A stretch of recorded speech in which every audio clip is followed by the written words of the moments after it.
ओष्ठ आकृति के आधार पर स्वर दो प्रकार के होते हैं।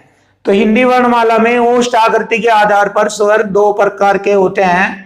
नंबर 1 वर्ताकार स्वर, नंबर 2 अवर्ताकार स्वर। तो नंबर 1 वर्ताकार स्वर में स्वर संख्या 4 होती है और अवर्ताकार स्वर में स्वर संख्या 7 होती है। तो वर्ताकार स्वर को हम वर्तमुखी स्वर भी कहते हैं और अवर्ताकार स्वरों को हम अवर्तमुखी स्वर भी कहते हैं। वर्ताकार स्वर में होठ वर्त के आकार में खुलते हैं। देखिए, जब वर्ताकार स्वरों का उच्चारण किया जाता है तो होठ वर्त के आकार में खुलते हैं और जब अवर्ताकार स्वरों का उच्चारण किया जाता है तो होठ वर्त के आकार में नहीं खुलते हैं। तो इस प्रकार हमारे जो सात स्वर तो हमारे अवर्ताकार होते हैं और 4 स्वर हमारे वर्ताकार होते हैं। तो इस प्रकार हमारे 11 स्वर होते हैं। तो आइए इनको हम बहुत अच्छी तरीके से याद रखेंगे और जानेंगे कि इनको किस प्रकार से याद रखा जा सकता है। बहुत आसान तरीका है आपके सामने। 11 स्वर आप सभी के याद होते हैं, तो उन 11 स्वरों को हम अलग अलग 2 भागों में आसानी से रख सकते हैं।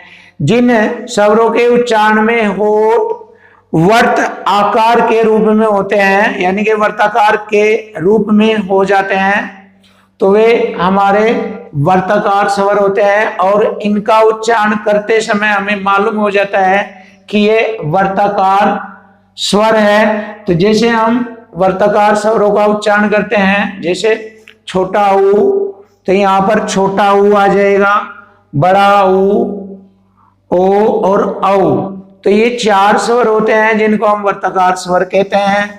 और जिन स्वरों के उच्चारण में होठ वर्त के आकार में नहीं होते हैं उन्हें हम अवर्ताकार कहते हैं।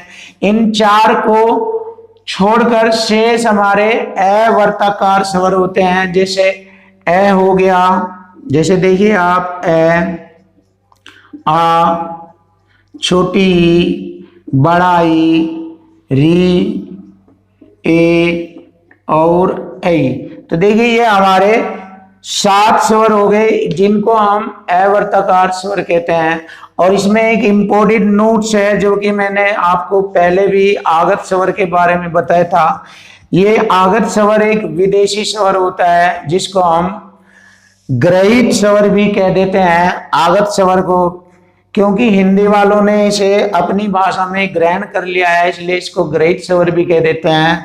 और ये आगत स्वर है ये, तो हिंदी वर्णमाला में इसको आगत स्वर के नाम से जाना जाता है और ये विदेशी स्वर के नाम से भी जाना जाता है। और जब इस आगत स्वर का उच्चारण किया जाता है तो यह वर्ताकार स्वर के अंतर्गत आता है।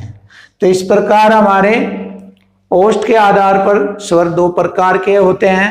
इनको हमें बहुत अच्छी तरीके से एग्जाम की दृष्टि से याद रखना है और जैसे ही एग्जाम में इससे रिलेटेड क्वेश्चन बनते हैं तो आपको इसी प्रकार से इनका ध्यान रखते हुए इनका जवाब देना है।